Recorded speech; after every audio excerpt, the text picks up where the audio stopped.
Materi edukasi kali ini akan membahas bagaimana dalam tanda kutip menghancurkan mental blocks dalam berbisnis mini goal. Namun sebelum itu kita akan membahas apa itu mental blocks dan apa saja contohnya dalam bisnis mini goal.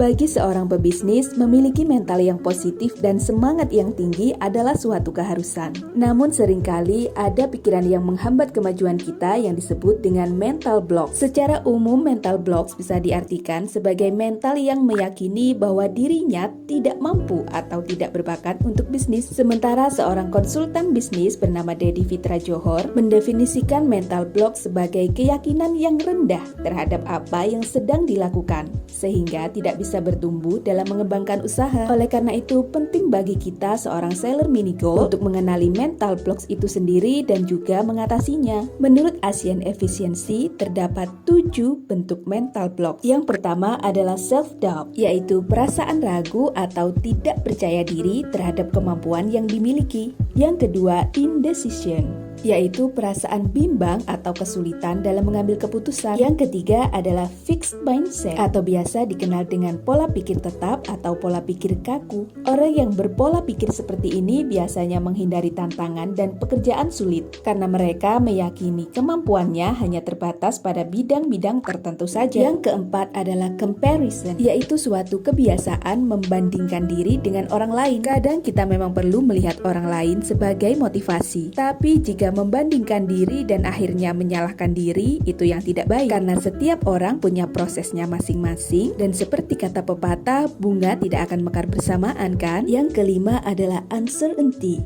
Maksudnya adalah tidak tahu apa yang diinginkan dengan jelas sehingga tidak bisa melaksanakan keputusan yang sudah diambil. Yang keenam adalah no limit, yaitu terlalu banyak keinginan sehingga berputar hanya di satu titik. Orang yang memiliki pola pikir seperti ini biasanya melebih-lebihkan kemampuannya untuk melakukan banyak hal sekaligus, tapi ternyata justru kehilangan fokus. Yang terakhir adalah tunnel vision. Bentuk mental blocks yang satu ini mengurung seseorang dalam perspektif mereka sendiri dengan mengesampingkan apakah perspektifnya tersebut tepat atau kurang akurat.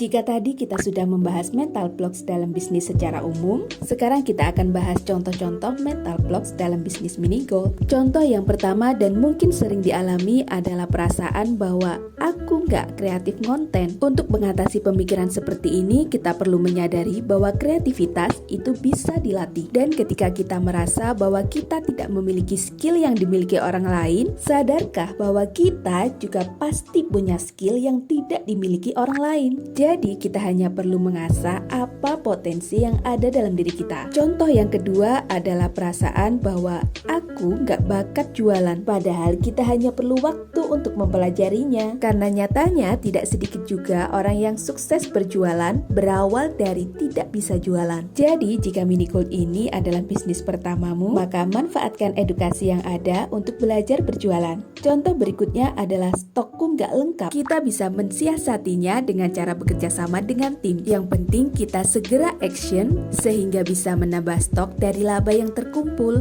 Mental block selanjutnya adalah aku gak punya waktu. Mungkin teman-teman merasa waktunya sudah habis untuk bekerja atau alasan-alasan lainnya. Nyatanya tidak sedikit yang bisa menjalankan bisnis mini goal sambil bekerja, sehingga kita hanya perlu belajar lagi tentang time management atau bagaimana mengatur waktu. Contoh berikutnya adalah aku gak punya banyak kenalan. Memang, terkadang dengan memiliki banyak relasi dapat memudahkan kita menjalankan sebuah bisnis. Tapi bukan berarti jika tidak memiliki banyak relasi tidak bisa memulai bisnis loh. Karena orang yang kita kenal juga belum tentu menjadi pembeli kita.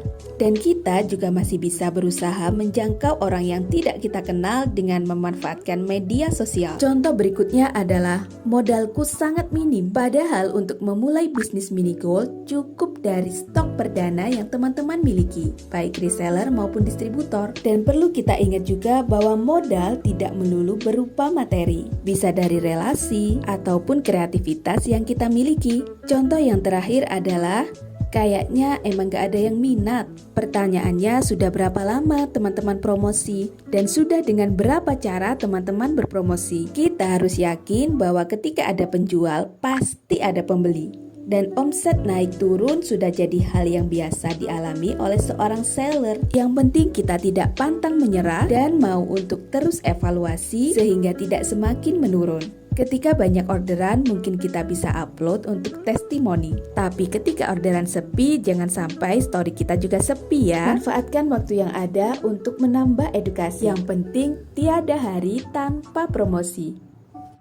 Karena adanya mental blocks ini sangat merugikan seorang pebisnis, maka kita sebagai seller mini gold harus bisa dalam tanda kutip membuka mental block, sehingga kita bisa menyingkirkan hambatan-hambatan yang menghalangi kemajuan kita. Yakinlah bahwa kamu adalah apa yang kamu pikirkan. Jika kita berpikir bisa, maka kita bisa. Dan sebaliknya, jika kita berpikir tidak bisa, jadinya ya tidak bisa. Jadi tetap berpikir positif ya. Yang kedua, yakinlah bahwa setiap orang memiliki kelebihan masing-masing. Kenali kekuranganmu untuk diperbaiki dan kenali kelebihanmu untuk ditingkatkan. Dan yang tidak kalah penting adalah selalu percaya pada potensi yang dimiliki. Sebuah pepatah mengatakan, jika kamu menginginkan perubahan kecil, maka rubahlah perilakumu. Tapi jika kamu menginginkan perubahan besar, maka rubahlah mental atau pola pikirmu. Jadi untuk membuka mental blocks berawal dari pikiran yang akan tercermin dalam perbuatan dan akan menjadi sebuah kebiasaan, dan dari kebiasaan ini akan bisa mencapai kesuksesan. Jadi konsistensi itu penting ya. Mari merubah mindset atau pola pikir kita dari yang ini bukan keahlianku menjadi bagaimana caraku mempelajarinya. Aku ingin menyerah menjadi aku pasti akan menemukan solusi. Ini sulit bagiku menjadi ini memang butuh waktu dan usaha keras. Gak ada lagi yang bisa kulakukan. Dirubah menjadi cara apa lagi yang belum kucoba. Salah lagi. Dirubah menjadi aku harus belajar dari kesalahan. Hasil ini sudah cukup bagiku. Dirubah menjadi apakah usahaku sudah maksimal? Jika kita bisa merubah semua pola pikir ini, artinya kita sudah bisa membuka mental block. Seorang pebisnis harus tangguh, jadi jangan mudah untuk menyerah. Orang yang memilih menjadi wirausahawan adalah mereka yang tidak ingin hidupnya biasa-biasa saja.